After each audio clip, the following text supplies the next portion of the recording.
എന്തായാലും ചരിത്രപരമായ ഒരു വിജയമാണ് UDF നേടിയിരിക്കുന്നത്, അല്ലെങ്കിൽ നേടിക്കൊണ്ടിരിക്കുന്നത്.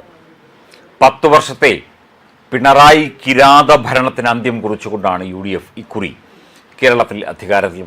ചരിത്രപരമായ ഒരു വിജയമാണ് UDF നേടിയിരിക്കുന്നത്. 10 വർഷത്തെ കിരാത ഭരണത്തിന് അന്ത്യം കുറിച്ചുകൊണ്ട് UDF അധികാരത്തിൽ വരുമ്പോൾ ധാരാളം ചോദ്യങ്ങൾ ബാക്കിയാവുകയാണ്. എന്തായാലും ജനങ്ങൾ ചോദ്യങ്ങൾ ചോദിച്ചുകൊണ്ടേയിരിക്കും. പിണറായിയേക്കാൾ അല്ലെങ്കിൽ LDFിനേക്കാൾ മികച്ചതാണോ UDF? പിണറായിയേക്കാൾ മികച്ചവനാണോ KC വേണുഗോപാലോ VD സതീശനോ രമേശ് ചെന്നിത്തലയോ ഒക്കെ എന്നുള്ള ചോദ്യങ്ങളും ഉണ്ടാകും. രാഷ്ട്രീയമായ അഭിപ്രായ വ്യത്യാസങ്ങൾ ഉണ്ടാകും. മാത്രമല്ല LDFിൻ്റെ സമര പരമ്പരകളും ഉണ്ടാകും.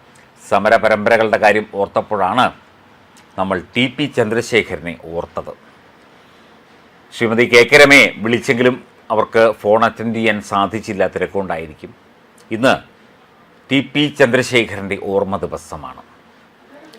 ഈ ഒരു സമയത്താണ് ധർമ്മടത്ത് ഏതാനും മണിക്കൂറുകൾ, 2-3 മണിക്കൂർ പിണറായി വിജയൻ എന്ന മഹാസ്തംഭം പിന്നിലേക്ക് പോയത്.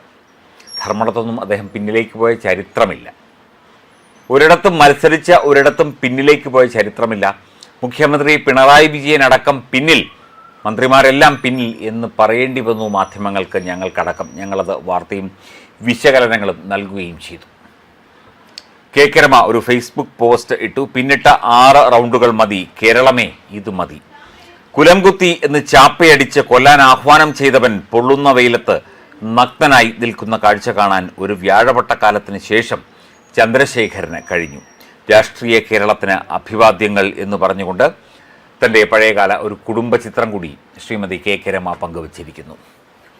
ഏകാധിപത്യത്തിന്, കൊള്ളയ്ക്ക്, കൊലയ്ക്ക്, കൊലപാതകത്തിന്, സ്വജനപക്ഷപാതത്തിന്, എല്ലാത്തിനും കേരളം മറുപടി നൽകി കഴിഞ്ഞു. ധർമ്മടത്ത് അദ്ദേഹം ജയിക്കുമായിരിക്കും, പിന്നീട് ലീഡ് ചെയ്യുന്നുണ്ട് എന്ന് കേട്ടു. ജയിക്കുമായിരിക്കും, MLA ആകുമായിരിക്കും, ചിലപ്പോൾ പ്രതിപക്ഷ നേതാവാകുമായിരിക്കും. പക്ഷേ കേരളം കൊടുത്ത ഒരു മറുപടിയാണ്, കേരളം കൊടുത്ത ചുട്ട ഒരു മറുപടിയാണ് ഇപ്പോൾ CPM-ഉം LDFും അനുഭവിക്കുന്നത്. പ്രത്യേകിച്ചും CPM എന്ന കൊലപാതക പാർട്ടി, CPM എന്ന ഗുണ്ടാ പാർട്ടി, CPM എന്ന താന്തോന്നി പാർട്ടി.